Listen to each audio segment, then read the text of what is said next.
Hi hello everyone welcome to Xylem SSC and RRB. അപ്പോൾ 2024 CGL result വന്നു.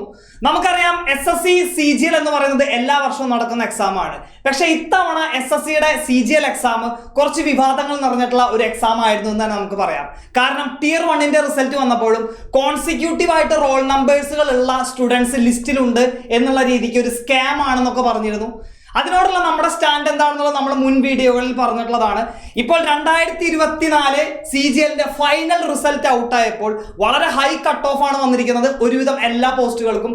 പക്ഷേ ഉയർന്ന മാർക്കുള്ള കുട്ടികൾക്ക് നോർമലൈസേഷൻ വഴി മാർക്ക് കൂടാതിരിക്കുന്ന ഒരു അവസ്ഥയും, എന്നാൽ കുറഞ്ഞ മാർക്കുള്ള കുട്ടികൾ ലിസ്റ്റിലുണ്ട് എന്നുള്ള രീതിക്കുള്ള, അതായത് വളരെയധികം ഒരു സാറ്റിസ്ഫൈഡ് അല്ലാത്ത ഒരു റിസൾട്ട് ആണെന്ന് തന്നെ നമുക്ക് പറയാം. ഇത്രയും വലിയൊരു എക്സാം കണ്ടക്ടിങ് ബോഡി, ഇത്രയധികം ഫണ്ട് ഉണ്ട്, ഇത്രയും വലിയൊരു വെഞ്ചർ ഉണ്ട് TCS പോലെയുള്ളത്, ഇത്രയധികം ടെക്നിക്കൽ സ്റ്റാഫുകൾ ഉണ്ടായിട്ടും എന്തുകൊണ്ട് SSC CGL പോലെയുള്ള വളരെ ഇമ്പോർട്ടൻ്റ് ആയിട്ടുള്ള വളരെ പ്രസ്റ്റീജിയസ് ആയിട്ടുള്ള ജോബുകൾ കിട്ടുന്ന ഈ ഒരു എക്സാം പ്രോപ്പറായിട്ട് ഈ ഒരു എക്സാം കണ്ടക്ട് ചെയ്യുന്ന SSCക്ക് നടത്താൻ സാധിക്കുന്നില്ല? എന്തുകൊണ്ടൊക്കെയാണ് ഇതിന്റെ പുറകിലുള്ള ഈ കാര്യങ്ങളെല്ലാം വളരെയധികം എന്താ പറയുക, നമുക്ക് ഒരു സാറ്റിസ്ഫൈഡ് അല്ലാത്ത രീതിയിലുള്ള ഒരു എക്സാമിനേഷൻ പ്രോസസ്സായിട്ട് CGL മാറിക്കൊണ്ടിരിക്കുന്നത്? എന്തൊക്കെയാണ് അതിന്റെ കാര്യങ്ങൾ എന്നുള്ളത് നമുക്ക് കുറച്ച് ഡാറ്റ വെച്ചിട്ട് നമുക്ക് സംസാരിക്കാം. സോ നമുക്കറിയാം, നോട്ടിഫിക്കേഷൻ വന്നത് 24 ജൂണിനാണ്, 2024 വേക്കൻസി ഏകദേശം 18,000-ഓളം വേക്കൻസികൾ ഉണ്ടായിരുന്നു. Tier 1 എക്സാം നടക്കുന്നത് 33 ഷിഫ്റ്റുകളിലായിട്ട് 9th to 26th സെപ്റ്റംബറിലാണ് എക്സാം നടക്കുന്നത്. 33 ഷിഫ്റ്റുകളിലാണ് നടക്കുന്നത്. മാത്രമല്ല Tier 1 റിസൾട്ട് വന്നത് 5th ഡിസംബറിലാണ്. അപ്പോഴായിരുന്നു കോൺസിക്യൂട്ടീവ് ആയിട്ടുള്ള റോൾ നമ്പേഴ്സുകളുള്ള ഒരുപാട് കുട്ടികൾ ലിസ്റ്റിലുണ്ടെന്ന് പറഞ്ഞ് അതിനെതിരെ പ്രൊട്ടസ്റ്റും കാര്യങ്ങളൊക്കെ നടന്നിരുന്നത്. അത് പ്രകാരം അഡീഷണൽ കാൻഡിഡേറ്റ്സിന്റെ നോട്ടീസ്, അതായത് കുറച്ചുകൂടെ കുട്ടികൾക്ക് മെയിൻസ് എക്സാം എഴുതാമെന്ന് പറഞ്ഞുകൊണ്ട് അവരുടെ റോൾ നമ്പർ പ്രകാരം 17th ജാനുവരിയിലാണ് അഡീഷണൽ കാൻഡിഡേറ്റ്സിനുള്ള ലിസ്റ്റ് വന്നത്. മെയിൻസ് എക്സാം നടക്കുന്നത് 18-ാം തീയതിയാണ്. അതിന്റെ തലേ ദിവസമാണ് എന്ത് ചെയ്യുന്നത്, SSC അഡീഷണൽ കാൻഡിഡേറ്റ്സിന്റെ ലിസ്റ്റ് ഇടുന്നത്. അവർക്കാകെ പ്രിപ്പയർ ചെയ്യാൻ കിട്ടുന്നത് ഒരു ദിവസം മാത്രമാണ്. ഇതിൽ 18-ാം തീയതിയും 20-ാം തീയതിയും ആയിരിക്കും മെയിൻ എക്സാമുകൾ. 19-ാം തീയതി JSOന്റെ എക്സാം ആണ് നടക്കുന്നത്. സോ നമ്മളിവിടെ കൺസിഡർ ചെയ്യുന്നത് 18, 20 എന്ന് പറയുന്ന 2 ഷിഫ്റ്റുകളിലായിട്ടാണ് മെയിൻസ് എക്സാം നടക്കുന്നത്. ഓക്കെ, സോ അത് പ്രകാരം 18-ാം തീയതി നടന്ന മെയിൻസ് എക്സാമിന്റെ ടൈപ്പിംഗ് ടെസ്റ്റില് ഒരുപാട് കീ ഡിപ്രഷൻസ് അൺലിമിറ്റഡ് ആണ്, വലിയൊരു സ്ക്രിപ്റ്റ് ആണ് എന്നുള്ള രീതിക്ക് പറഞ്ഞപ്പോൾ അതിന്റെ റീടൈപ്പിംഗ് എക്സാം ആണ് 31st ജാനുവരിയിൽ നടന്നത്. അതായത് 18-ാം തീയതിയിലെ ടൈപ്പിംഗ് ടെസ്റ്റിന്റെ റീടൈപ്പിംഗ് ടെസ്റ്റ് ആണ് 31st ജനുവരിയിൽ നടക്കുന്നത്. ഈ പ്രോസസ്സിനെല്ലാം ശേഷം റിസൾട്ട് വരുന്നത് 12th മാർച്ചിലാണ്. അപ്പോഴാണ് ഈ വിഷയങ്ങളെല്ലാം കുറച്ചും കൂടെ സീരിയസ് ആയിട്ട് നമുക്ക് നമ്മുടെ എന്താ പറയുക, നമ്മുടെ മീഡിയാസിലും അതേപോലെ തന്നെ നമ്മുടെ കാൻഡിഡേറ്റ്സ് എല്ലാം ഫേസ് ചെയ്യേണ്ട ഒരു അവസ്ഥയിലേക്ക് വന്നത്. എന്തൊക്കെയാണ് ഇതിന്റെ കാരണങ്ങൾ എന്നുള്ള കാര്യങ്ങൾ നമുക്ക് ഡീറ്റെയിൽ ആയിട്ട് നോക്കാം. എന്തുകൊണ്ടാണ് നോർമലൈസേഷൻ എന്ന് പറയുന്നത് ഒരു അൺഫെയർ ആയിട്ടുള്ള രീതിക്കായി മാറിയത്, ഇത്തവണ തുടങ്ങിയിട്ടുള്ള കാര്യങ്ങളെല്ലാം ഡീറ്റെയിൽ ആയിട്ട് നോക്കുന്നുണ്ട്. വീഡിയോ അവസാനം വരെ കാണാനായിട്ട് നിങ്ങൾ ശ്രമിക്കണം. ഓക്കെ, സോ ഇതായിരുന്നു നമ്മുടെ റിസൾട്ടും മുൻ വർഷങ്ങളിൽ നിന്നുള്ള കട്ട് ഓഫും ഈ വർഷങ്ങളിൽ വന്നിരിക്കുന്ന കട്ട് ഓഫ് എന്ന് പറയുന്നത്. അതായത് ഏറ്റവും ഗ്ലാമറസ് പോസ്റ്റ് ആയിട്ടുള്ള അല്ലെങ്കിൽ ഏറ്റവും ഹൈ പേയ്മെന്റ് കിട്ടുന്ന പോസ്റ്റുകളിൽ ഒന്നായിട്ടുള്ള ASO in MEA, അതായത് മിനിസ്ട്രി ഓഫ് എക്സ്റ്റേണൽ അഫയേഴ്സിലുള്ള ഒരു പോസ്റ്റ് ആണെന്ന് പറയുന്നത്. അതിൽ 2024 എന്ന് പറയുന്നത് ഈ റിസൾട്ടില് അതിന്റെ വേക്കൻസി 151 ആയിരുന്നു. കട്ട് ഓഫ് അൺറിസർവ്ഡ് ജനറൽ കാറ്റഗറിക്ക് 362 ആണ്. മുൻ വർഷങ്ങളിൽ നോക്കിയാൽ മനസ്സിലാവും 331, 344 ഉണ്ടായിരുന്നതാണ് ഇത്തവണ 362 പോയിരിക്കുന്നത്. അതുപോലെ തന്നെ ബാക്കിയുള്ള പോസ്റ്റുകൾ നോക്കാം നമുക്ക്. ASO in CSS, അതുപോലെ GST inspector, excise inspector, income tax inspector തുടങ്ങിയിട്ടുള്ള പോസ്റ്റുകൾക്കെല്ലാം ഹൈ കട്ട് ഓഫിലേക്കാണ് എല്ലാ പോസ്റ്റുകളും മാറിയിട്ടുള്ളത്. എന്തുകൊണ്ടാണ് ഇത്രയും വലിയൊരു കട്ട് ഓഫ് വരുന്നത്? നമ്മൾ മുൻ വീഡിയോകളിൽ പറഞ്ഞിട്ടുള്ളതാണ്. ഒരുപാട് കാരണങ്ങളുണ്ട് അതിന്. ആ കാരണങ്ങളെ കുറിച്ച് നമ്മൾ ഈ വീഡിയോയിൽ ഡിസ്കസ് ചെയ്യുന്നതാണ്. ഏറ്റവും ചെറിയ പോസ്റ്റ് ആയിട്ടുള്ള അല്ലെങ്കിൽ എന്താ പറയാ, നമുക്കറിയാവുന്നതാണ് പോസ്റ്റൽ അസിസ്റ്റന്റ്, സോർട്ടിംഗ് അസിസ്റ്റന്റ് പോലെയുള്ള പോസ്റ്റുകൾക്ക് 335 ആണ് ജനറൽ കട്ട് ഓഫ് എന്ന് പറയുന്നത്. അതായത് 335 മാർക്കെങ്കിലും ജനറൽ കാൻഡിഡേറ്റിന് ഉണ്ടെങ്കിൽ മാത്രമാണ് നമുക്ക് ജോലി കിട്ടുള്ളൂ എന്നുള്ള യാഥാർത്ഥ്യം കൂടെ നമ്മൾ മനസ്സിലാക്കണം. സോ മാത്രമല്ല OBC കാറ്റഗറി ആണെങ്കിൽ 334 ആണ് കട്ട് ഓഫ് എന്ന് പറയുന്നത്. സോ ഇത്രയും വലിയൊരു കട്ട് ഓഫിലേക്ക് വരാനുള്ള പ്രധാനപ്പെട്ട കാരണങ്ങൾ നമുക്ക് നോക്കാം. ഇതിലെല്ലാ പോസ്റ്റുകളുടെയും 2024, 2023, 2022 കട്ട് ഓഫുകളും വേക്കൻസികളും നമ്മളിവിടെ കമ്പയർ ചെയ്തിട്ടുണ്ട്. സോ ഇത് നമുക്ക് ഇതിന്റെ കാര്യങ്ങൾ എങ്ങനെയാണെന്നുള്ളത് നമുക്ക് നോക്കാം. എന്തുകൊണ്ടാണ് ഇത്രയും വലിയൊരു കട്ട് ഓഫ്? നമ്മൾ പറഞ്ഞിട്ടുണ്ട്, വർഷങ്ങളായി ഇതിന് പ്രിപ്പയർ ചെയ്യുന്ന ലക്ഷക്കണക്കിന് ആസ്പിരൻസ് തന്നെയാണ് ഇതിന്റെ കാരണം എന്ന് പറയുന്നത്. ഒരുപാട് റിപ്പീറ്റേഴ്സ് ഉണ്ട്. മുൻ വർഷങ്ങളിൽ പല എക്സാമുകളും ക്ലിയർ ചെയ്തിട്ടുള്ളവർ ഈ വർഷവും ഈ എക്സാമുകൾ എഴുതുന്നുണ്ട്, CGL പോലുള്ള എക്സാമുകൾ എഴുതുന്നുണ്ട്. മാത്രമല്ല, പറയുന്ന ഡാറ്റ പ്രകാരം 5171 സക്സസ്ഫുൾ കാൻഡിഡേറ്റ്സ് ആണ് 2023 5171 കാൻഡിഡേറ്റ്സ്, സക്സസ്ഫുൾ ആയിട്ടുള്ള കാൻഡിഡേറ്റ്സ് ഈ CGL എഴുതിയിട്ടുണ്ട്. മാത്രമല്ല 2022 17,927 സക്സസ്ഫുൾ കാൻഡിഡേറ്റ്സ് ആണ് ഈ CGL എഴുതുന്നത്. അതായത് ഒരുപാട് പ്രിപ്പയർ ചെയ്ത് സിലബസും കംപ്ലീറ്റ് ചെയ്ത് മോക്ക് ടെസ്റ്റുകളെല്ലാം ചെയ്ത് ഒരുപാട് എക്സാം എഴുതി പ്രാക്ടീസ് ഉള്ള ഉദ്യോഗാർത്ഥികൾ തന്നെയാണ് ഈ എക്സാമുകൾ എഴുതുന്നത്. അതുകൊണ്ട് തന്നെ എന്തായിരിക്കും, കോമ്പറ്റീഷൻ വളരെ ഹൈ ആയിട്ട് തന്നെ കാണപ്പെടുന്നു. എല്ലാവരും അത്യാവശ്യം നല്ല രീതിക്ക് മാർക്കുകൾ സ്കോർ ചെയ്യുന്നു. കട്ട് ഓഫുകൾ കൂടുതലായിട്ട് തന്നെ കാണപ്പെടും.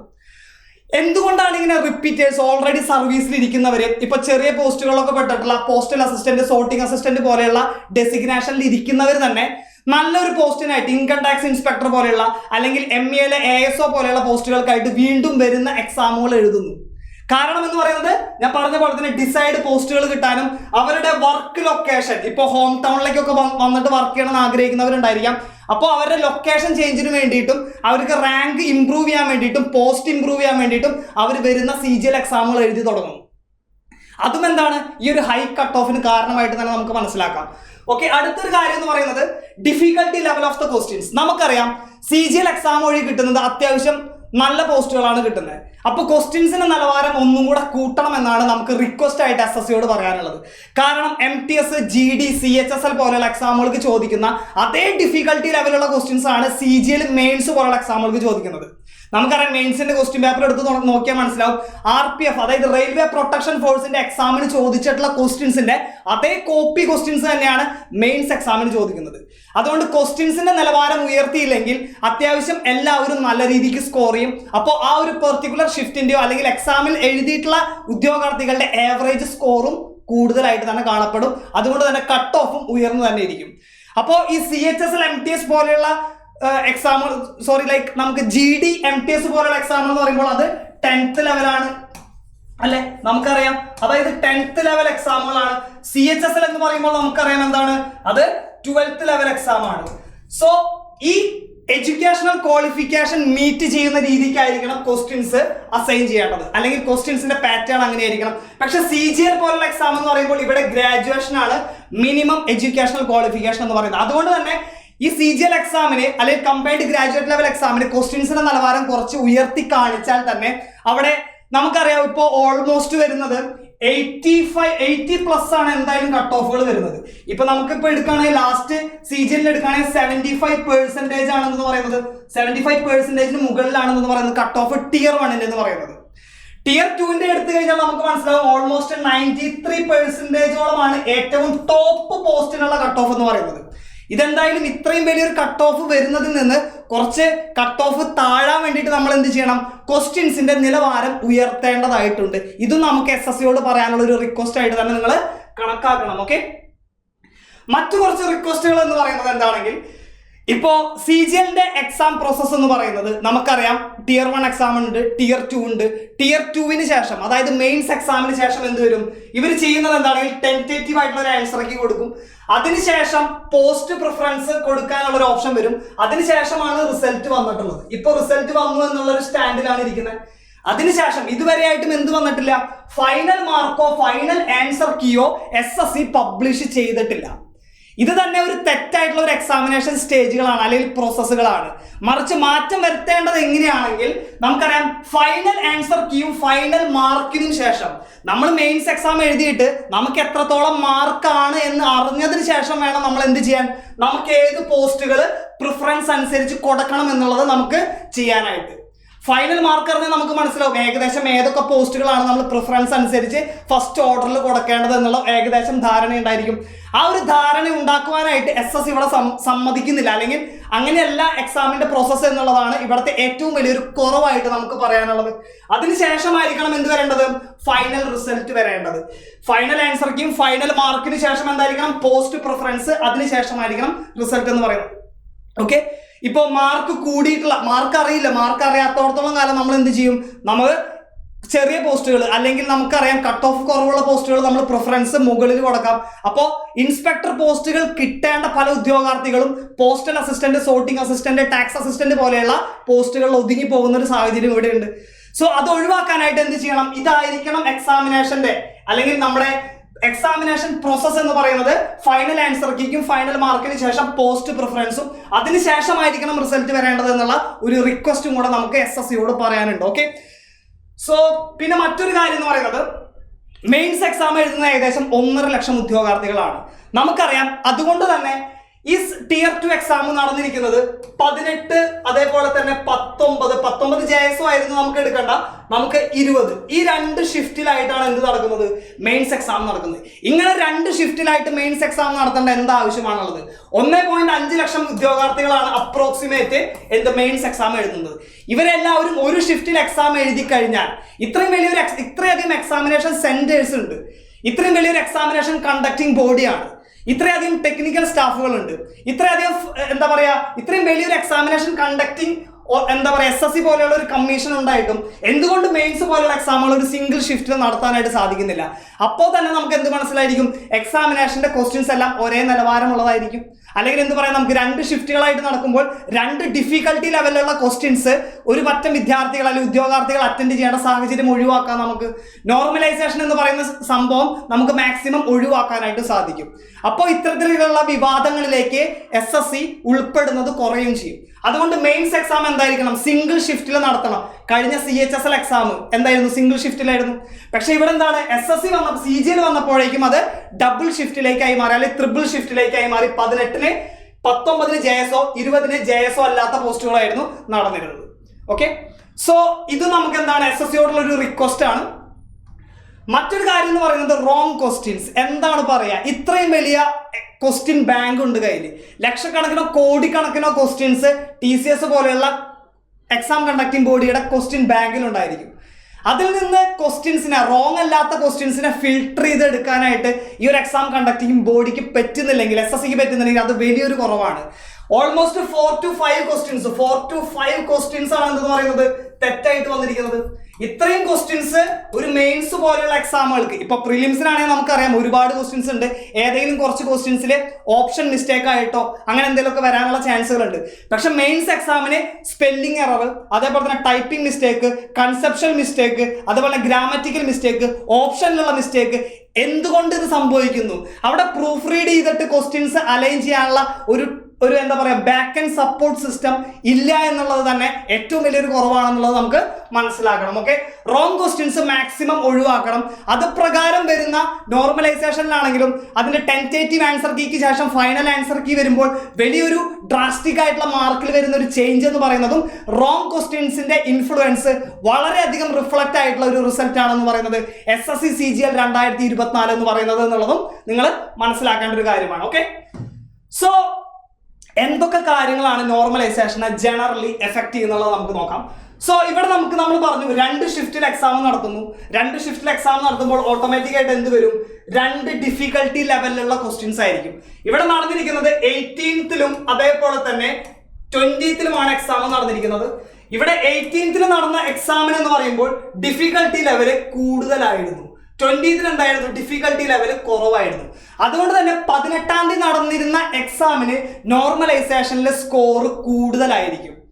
ഓക്കെ, സോ അത് മാത്രമല്ല ഇവിടെ SSC കൺസിഡർ ചെയ്യാനുള്ള വേറൊരു ചാൻസ് ആണ് പറയുന്നത് 18-ാം തീയതി നടന്ന എക്സാമിന് ടൈപ്പിംഗ് ടെസ്റ്റിലുള്ള പ്രശ്നം കാരണം 31st-ലേക്ക് ടൈപ്പിംഗ് ടെസ്റ്റ് അവർ പറഞ്ഞിട്ടുണ്ട് അല്ലെ. 31st-ലേക്ക് നമുക്ക് നോക്കി നോക്കാം. ഇവിടെ പറയുന്നത് നമ്മൾ പറഞ്ഞു, ഡേറ്റുകൾ പറഞ്ഞപ്പോൾ നമ്മൾ പറഞ്ഞു 18-ാം തീയതി ടൈപ്പിംഗ് ടെസ്റ്റിന്റെ റീടൈപ്പിംഗ് ടെസ്റ്റ് ആണ്. റീടൈപ്പിംഗ് ടെസ്റ്റ് എന്ന് നടന്നു 31st ജാനുവരിയിൽ നടന്നു അല്ലെ.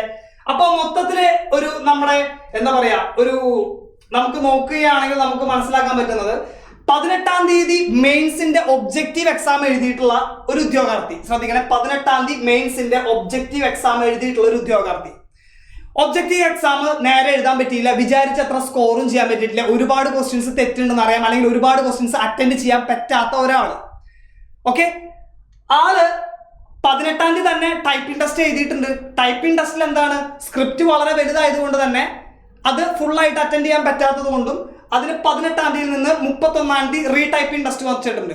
ആളുടെ മെയിൻസ് എക്സാം ഓൾറെഡി കുളമായിട്ടിരിക്കുകയാണ്. ആൾ ഒരിക്കലും 31 ജാനുവരിയിൽ ആ റീടൈപ്പിംഗ് ടെസ്റ്റ് വീടിന് അകലെയുള്ള ലൊക്കേഷനിലായിരിക്കും. അങ്ങനെ പല കാരണങ്ങൾ കൊണ്ടും അല്ലെങ്കിൽ ഇതിലെന്തായാലും ലിസ്റ്റിൽ ഉണ്ടാവില്ല എന്നുള്ള ബോധ്യമുള്ളത് കൊണ്ടും ആൾ എന്ത് ചെയ്യാം, ആ ടൈപ്പിംഗ് ടെസ്റ്റിന് അറ്റൻഡ് ചെയ്യാതിരിക്കാം. അങ്ങനെ ആകുമ്പോൾ 18-ാം തീയതിയിലെ ഷിഫ്റ്റിൽ എക്സാം എഴുതിയിരിക്കുന്നതിൽ ടോപ്പായിട്ട് പെർഫോം ചെയ്തിട്ടുള്ള ഉദ്യോഗാർത്ഥികളുടെ പേരുകളും മാർക്കുകളും കൂടുതലായിട്ട് വരാനുള്ള ചാൻസ് ഉണ്ട്. അപ്പൊ അതും എന്താണ്, അതും നോർമലൈസേഷൻ. ഏതിനെ കമ്പയർ ചെയ്തിട്ട് 20th ഷിഫ്റ്റിനെ കമ്പയർ ചെയ്തിട്ട് നോർമലൈസേഷനിൽ മാർക്ക് കൂടുതലാവും, അല്ലെങ്കിൽ അതിനനുസരിച്ച് ബാലൻസ് ചെയ്യാനുള്ള ഒരു ചാൻസ് ഇവിടെ SSC ചെയ്തിട്ടുണ്ടായിരിക്കുമെന്നാണ് നമ്മുടെ ഒരു അസംഷൻ എന്ന് പറയുന്നത്. അതാണ് റീടൈപ്പിംഗ് ടെസ്റ്റും എന്ത് നോർമലൈസേഷൻ എഫക്ട് ചെയ്തിട്ടുണ്ടെന്നുള്ളത് പറയുന്നത്. പിന്നെ എങ്ങനെയാണ് ഇതിൽ ഏറ്റവും ഇമ്പോർട്ടന്റ് ആയിട്ടുള്ള കാര്യമാണ് ആൻസർ കീ ചേഞ്ച് എന്ന് പറയുന്നത്. എങ്ങനെയാണ് ആൻസർ കീയിലെ ചേഞ്ച് എന്ന് പറയുന്നത് നോർമലൈസേഷനെ ബാധിച്ചിട്ടുള്ളത്, നമുക്ക് അതൊന്ന് നോക്കാം. സോ ഫോർ എക്സാമ്പിൾ രണ്ട് കാര്യമാണ് ഉള്ളത്. ഇവിടെ 18th ഷിഫ്റ്റിലും നടന്നിട്ടുണ്ട്, അതേപോലെ തന്നെ 20th ഷിഫ്റ്റിലും നടന്നിട്ടുണ്ട്. ഞാൻ പറഞ്ഞു 18th ഷിഫ്റ്റിലെ ഡിഫിക്കൽട്ടി ലെവൽ കൂടുതലായതുകൊണ്ട് ഇവിടെ എന്തായിരിക്കും, നോർമലൈസേഷൻ സ്കോർ കൂടുതലായിരിക്കും. 20th ഷിഫ്റ്റ് കമ്പാരിറ്റീവ്ലി എളുപ്പമായതുകൊണ്ട് നോർമലൈസേഷൻ സ്കോറും കുറവായിരിക്കും. പക്ഷെ ഇവിടെ നടക്കുന്ന മറ്റൊരു കാര്യം എന്ന് പറയുന്നത് 20th തന്നെ നടന്നിരിക്കുന്ന എക്സാമുകളിൽ അറ്റൻഡ് ചെയ്തിരിക്കുന്ന ഉദ്യോഗാർത്ഥികളിൽ 2 സ്കോർ ഉണ്ട്. അതായത് 20th എക്സാം എഴുതിയിട്ടുള്ള 2 ഉദ്യോഗാർത്ഥികൾ, ഓക്കെ, 20th എഴുതിയിട്ടുള്ള ഫസ്റ്റ് ആളും സെക്കൻഡ് ആളും, ഓക്കെ ക്ലിയർ. ഇത് 20th എഴുതിയിട്ടുള്ള ഒരു ഉദ്യോഗാർത്ഥിയുടെ സ്കോറുകളാണ് പറയുന്നത്. ഇത് 20th എക്സാം എഴുതിയിട്ടുള്ള മറ്റൊരു ഉദ്യോഗാർത്ഥിയുടെ സ്കോർ. ഫോർ എക്സാമ്പിൾ നമ്മളിവിടെ എടുക്കുകയാണ്, 20th ഒരു ഉദ്യോഗാർത്ഥി എഴുതിക്കുമ്പോൾ സ്കോർ കിട്ടിയത് 330 ആണെന്ന് വിചാരിക്കുക. ഒരു ഉദ്യോഗാർത്ഥി മറ്റാൾ എഴുതിയപ്പോൾ ആളുടെ റോ സ്കോർ എന്ന് പറയുന്നത് 331 ആണ്. ഓക്കെ, ഈ 2 സ്കോറുകളാണ് കിട്ടിയിരിക്കുന്നത്. ഇവിടെ 330 കിട്ടിയ ആള് സെലക്ട് ആയി, MEAയിൽ സെലക്ട് ആയി. ഓക്കെ, MEAയിൽ മിനിസ്ട്രി ഓഫ് എക്സ്റ്റേണൽ അഫയേഴ്സിൽ സെലക്ട് ആയി. പക്ഷെ 331 കിട്ടിക്കുന്ന ആളെന്താണ്, നോട്ട് സെലക്ടഡ് ആണ്. ഇതിന് കാരണം എന്താണെന്നുള്ളതാണ് നമ്മൾ നോക്കുന്നത്. ഇതായിരുന്നു ഏറ്റവും വലിയ പ്രശ്നം എന്ന് പറയുന്നത്. സോ ഇവിടെ മനസ്സിലാക്കേണ്ട കാര്യം എന്ന് പറയുന്നത് ഒരു ക്വസ്റ്റ്യൻ A എന്ന് പറയുന്ന ഒരു ക്വസ്റ്റ്യൻ, X എന്ന് പറയുന്ന ഒരു ക്വസ്റ്റ്യൻ, ശ്രദ്ധിക്കണേ, ഒരു ക്വസ്റ്റ്യന്റെ ആൻസർ A ആയിരുന്നു. അതായത് ഏത് സബ്ജക്ട് വേണമെങ്കിൽ, ഇംഗ്ലീഷോ മാത്സോ റീസണിങ്ങോ ജനറൽ നോളജ് ഏത് വേണമെങ്കിലും ആയിക്കോട്ടെ, ഒരു ക്വസ്റ്റ്യന്റെ ആൻസർ A ആയിരുന്നു. ഇവിടെ 331 മാർക്ക് കിട്ടിയ ആള് മാർക്ക് ചെയ്തിരിക്കുന്നത് ഓപ്ഷൻ A തന്നെയാണ്. ആളുടെ കറക്റ്റ് ആയിരുന്നു, ഓപ്ഷൻ A തന്നെയാണ് മാർക്ക് ചെയ്തിരിക്കുന്നത്. എന്നാൽ 330 കിട്ടിയ ആൾ മാർക്ക് ചെയ്തത് ഓപ്ഷൻ B ആയിരുന്നു. ഇത് തെറ്റായിരുന്നു. ഓക്കെ, പക്ഷേ ഇതിന്റെ ഫൈനൽ ആൻസർ കീ അവർ ഇട്ട് കഴിഞ്ഞപ്പോൾ ഓപ്ഷൻ A അല്ല റൈറ്റ് ആൻസർ, ഓപ്ഷൻ B ആണ് റൈറ്റ് ആൻസർ എന്ന് വരുന്നു. അപ്പോ ഇവിടെ 331 കിട്ടിക്കുന്ന ആളുടെ ഈ 331 പറയുന്ന മാർക്കില് എന്ത് ആഡ് ആയിട്ടുണ്ട്, 3 മാർക്ക് റൈറ്റ് ആൻസറിന്റെ ആഡ് ആയിട്ടുണ്ട്. ആ 3 മാർക്ക് എന്താവും, ആ 3 മാർക്ക് ഇവിടെ കുറയും. 3 മാർക്ക് കുറയും എന്ന് മാത്രമല്ല, അതെന്തായി മാറും, 3 മാർക്ക് ആഡ് ആയിരിക്കുന്നതിൽ നിന്ന് എന്തായി മാറി, ആ റോങ് ആൻസർ എന്നുള്ള -1 ആയി മാറുന്നു. അപ്പൊ ഇവിടെ ഉണ്ടായ ചേഞ്ച് എത്രയാണ്, +3 നിന്ന് -1 ആയി മാറുമ്പോൾ ഇവിടെ ഉണ്ടാവുന്ന ചേഞ്ച് എന്ന് പറയുന്നത് 4 മാർക്കിന്റെ ചേഞ്ച് ഉണ്ടാവുന്നുണ്ട്. മറിച്ച് ഓപ്ഷൻ B അല്ല ശരിയായ. അപ്പോ ഇദ്ദേഹത്തിന് എന്ത് സംഭവിച്ചു, ഈ കാൻഡിഡേറ്റിന് -1 ആയിരുന്നു ഉണ്ടായിരുന്നത്. കാരണം B എന്ന് പറയുന്നത് റോങ് ആൻസർ ആയിരുന്നു മുന്നു വന്ന ആൻസർ കീഴില്. പക്ഷെ ഇവിടെ എന്തായി മാറി, ഇത് ശരിയായപ്പോൾ എന്തായി മാറി, +3 ആയി മാറി ആളുടെ മാർക്ക്. അതായത് എന്ത് സംഭവിച്ചു, ഇവിടെ -1 നിന്ന് +3 ആയി 4 മാർക്കിന്റെ ചേഞ്ച് ആണ് സംഭവിച്ചത്. അതായത് ഒരു ക്വസ്റ്റ്യൻ ആൻസർ കീ ചേഞ്ച് ചെയ്യുന്നതിലൂടെ അവിടെ 4 മാർക്കും ഇവിടത്തെ 4 മാർക്കും അടക്കം ടോട്ടൽ എത്ര മാർക്കാണ്, 8 മാർക്കിന്റെ ഡിഫറൻസ് ആണ് ഒരു ആൻസർ കീ ചേഞ്ച് ചെയ്യുന്നതിലൂടെ ആ കാൻഡിഡേറ്റിന് ഉണ്ടാവുന്ന അഡ്വാൻറ്റേജ് അല്ലെങ്കിൽ എഫക്റ്റീവ് ചേഞ്ച് 8 ആണ്. ഇങ്ങനെ എത്ര കീ മാറിയാൽ മതിയായിരിക്കും, ഒറ്റ കാര്യം ശ്രദ്ധിച്ചാൽ മതി. ഇവിടെ മനസ്സിലാക്കാൻ പറ്റുന്ന ഒരു കാര്യം എന്ന് പറയുന്നത്, ശ്രദ്ധിച്ചാൽ നമുക്ക് മനസ്സിലാവും. 330 ഉള്ള ആള് MEA സെലക്ട് ആവണമെങ്കിൽ, MEA പോലെയുള്ള പോസ്റ്റ് സെലക്ട് ആവണമെങ്കിൽ MEAയുടെ കട്ട് ഓഫ് എന്ന് പറയുന്നത് 363 ആണ് അല്ലെ. ഇവിടെ എത്ര മാർക്കിന്റെ ചേഞ്ച് ഉണ്ടായത്, അതായത് 33 മാർക്കിന്റെ ചേഞ്ച് ആണ് ഉണ്ടായത്. 33 മാർക്ക് ഇദ്ദേഹത്തിന് കൂടുതൽ കിട്ടണമെങ്കിൽ ഇവിടെ എന്താണ്, ഒരു ക്വസ്റ്റ്യൻ മാറി കഴിഞ്ഞാൽ 8 മാർക്ക്, അങ്ങനെ 4 ക്വസ്റ്റ്യൻ മാറിയാൽ തന്നെ ഏകദേശം മാർക്കായില്ല. അല്ലെങ്കിൽ 5 ക്വസ്റ്റ്യന്റെ ആൻസർ കീ ചേഞ്ച് ചെയ്താൽ എന്താണ്, ഇദ്ദേഹം സെലക്ടഡ് ആവും. ഇദ്ദേഹം സെലക്ടഡ് ആവില്ല. റോ സ്കോർ 331 ഉണ്ടായിട്ടും ആൾ എന്തുകൊണ്ട് സെലക്ട് ആയില്ല എന്നുള്ളതിന്റെ റീസൺ ആണ് പറഞ്ഞത്. റോ സ്കോർ അദ്ദേഹത്തിനേക്കാൾ കുറവായിട്ടുള്ള 330 ഉണ്ടായിട്ടും ഇദ്ദേഹം എന്തുകൊണ്ട് സെലക്ട് ആയി എന്നുള്ളതിന്റെ റീസൺ ആണ് പറഞ്ഞത്. ഒരു ക്വസ്റ്റ്യൻ മാറിക്കഴിഞ്ഞാൽ 8 മാർക്കിന്റെ ഡിഫറൻസ് ആണ് ഉണ്ടാവുന്നത്. അങ്ങനെ 4 ക്വസ്റ്റ്യൻ മാറിയാൽ തന്നെ അവിടെ ആൻസർ ആയില്ലേ. മാത്രമല്ല നോർമലൈസേഷന്റെ എഡ്ജും കൂടുതലായിരിക്കും. ഓക്കെ, സോ ഇതാണ് ഒരു ബേസിക് ആയിട്ട് ഇവിടെ നടന്നിട്ടുണ്ടാവാൻ കാരണമായിട്ടുള്ള ഒരു കാര്യം എന്ന് പറയുന്നത്. ഇതിൽ സ്കാം ഉണ്ട് എന്നുള്ള രീതിക്കൊക്കെ ഒരുപാട് എന്താ പറയാ, നോർത്ത് ഇന്ത്യൻ സൈഡിലൊക്കെ ഒരുപാട് പ്രൊട്ടസ്റ്റുകളും അതുപോലെ തന്നെ ട്വിറ്റർ ക്യാമ്പയിൻസും ഒക്കെ നടക്കുന്നുണ്ട്. നമുക്ക് എന്തായാലും വേണ്ടത് ഫൈനൽ ആൻസർ കീയും ഫൈനൽ മാർക്കുമാണ്. അതിനുശേഷം മാത്രമാണ് നമുക്ക് ഇതിലുണ്ടായിരിക്കുന്ന ഒരു എൻറ്റയർ പ്രോസസ്സിൽ ഉണ്ടായിരിക്കുന്ന പോരായ്മകളും എന്താണ് SSCയുടെ ഭാഗത്തു നിന്ന് അവർ ചെയ്തിട്ടുള്ളതെന്നുള്ള ഡീറ്റെയിൽ ആയിട്ടുള്ള കാര്യങ്ങൾ നമുക്ക് മനസ്സിലാക്കാനായിട്ട് സാധിക്കുള്ളൂ. അപ്പോൾ ഇതിന് പുറകെ നമുക്ക് എക്സാം റിവൈസ് ചെയ്യണം, റിസൾട്ട് റിവൈസ് ചെയ്യണം എന്നൊക്കെ പറയാം. പക്ഷേ ഇതൊന്നും റിവൈസ് ചെയ്യാൻ പോകുന്നില്ല, ഒന്നും സംഭവിക്കാൻ പോകുന്നില്ല. സംഭവിക്കാൻ പോകുന്ന ഒരേ ഒരു കാര്യം എന്ന് പറയുന്നത് അടുത്ത CGL ആണ്. ഈ വരുന്ന ജൂൺ മാസത്തില് CGL വരും. CGL 2025 വരും. അതിനുവേണ്ടി പ്രിപ്പയർ ചെയ്യുക എന്നുള്ളതാണ് നമുക്ക് ആകെ ചെയ്യാനുള്ള കാര്യം എന്ന് പറയുന്നത്. എന്ത് ചെയ്യണം?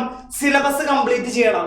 പ്രീവിയസ് ഇയർ ക്വസ്റ്റ്യൻസ് ഞാൻ ഇപ്പോഴേ പറയാം, ലാസ്റ്റ് 5 ഇയേഴ്സിലെ പ്രീവിയസ് ഇയർ ക്വസ്റ്റ്യൻസ് നല്ല പക്കയായിട്ട് പഠിച്ചുകൊണ്ടാണ് അവസാനം നടന്നിട്ടുള്ള 5 SSC എക്സാമുകൾക്ക് നടന്നിട്ടുള്ള CGL ആയിക്കോട്ടെ, CHS ആയിക്കോട്ടെ, MTS ആയിക്കോട്ടെ, CP ആയിക്കോട്ടെ, GD ആയിക്കോട്ടെ, ആ 5 വർഷം ലാസ്റ്റ് 5 ഇയേഴ്സിൽ നടന്നിട്ടുള്ള 5 വർഷത്തിലെ പ്രീവിയസ് ഇയർ ക്വസ്റ്റ്യൻസ് വൃത്തിയായിട്ട് പഠിച്ചാൽ മതി. ഓക്കെ, സിലബസും കംപ്ലീറ്റ് ചെയ്യുക. അതിനോടൊപ്പം തന്നെ ഞാൻ പറഞ്ഞിട്ടുണ്ട്, ഒരു എക്സാമിന് പോകുന്നതിന് മുമ്പ് മിനിമം 100+ മോക്ക് ടെസ്റ്റുകൾ ചെയ്തിട്ടുണ്ടായിരിക്കണം. 100 മോക്ക് ടെസ്റ്റ് എങ്കിലും അല്ലെങ്കിൽ 100-ലധികം മോക്ക് ടെസ്റ്റുകൾ ഈ CGL എക്സാമിന് മുമ്പേ നിങ്ങൾ ചെയ്തിട്ടുണ്ടായിരിക്കണം. മാത്രമല്ല റിവിഷനും ചെയ്തിട്ടുണ്ടായിരിക്കണം. റിവിഷൻ വളരെ വലിയൊരു കീ ആണ്. ഏത് ടോപ്പിക് കഴിഞ്ഞാലും ഏത് സബ്ജക്ട് കംപ്ലീറ്റ് ആയിട്ട് പഠിച്ചു കഴിഞ്ഞാലും അതിൽ ഇമ്പോർട്ടൻ്റ് ആയിട്ടുള്ള കാര്യങ്ങളും നമ്മൾ മറന്നു പോകാൻ സാധ്യതയുള്ളതായിട്ടുള്ള കാര്യങ്ങൾ നോട്ട് ചെയ്തിട്ട് നമ്മൾ അതെല്ലാം റിവിഷൻ പ്രോപ്പറായിട്ട് ചെയ്തു പോകണം എന്നുള്ളതാണ് മറ്റൊരു കാര്യം. നമുക്ക് എന്തിനായിട്ട് വേണ്ടത്? SSC CGL 2025 ക്രാക്ക് ചെയ്യാനായിട്ട് നമ്മൾ മിനിമം ചെയ്യേണ്ട കാര്യം എന്ന് പറയുന്നത്. ഓക്കെ, സോ അപ്പോൾ ഇത്രയും കാര്യങ്ങൾ നിങ്ങൾ മനസ്സിലാക്കുക. ഇത്രയും കാര്യങ്ങളെ ബേസ് ചെയ്തിട്ടൊക്കെ ആയിരിക്കാം ഒരുപക്ഷെ SSCക്ക് നമ്മൾ പറയുന്ന ഈ പോരായ്മ എന്ന് നമ്മൾ ഒരുപാട് റിക്വസ്റ്റുകൾ നമ്മൾ പറഞ്ഞു. ആ റിക്വസ്റ്റുകളെല്ലാം ചെയ്തു കഴിഞ്ഞാൽ തന്നെ ഈ ഒരു എക്സാം കണ്ടക്ടിങ് ബോഡി അത്യാവശ്യം പ്രോപ്പറായിട്ട് എല്ലാ കാര്യങ്ങളും ചെയ്തു വരുന്നതാണ്.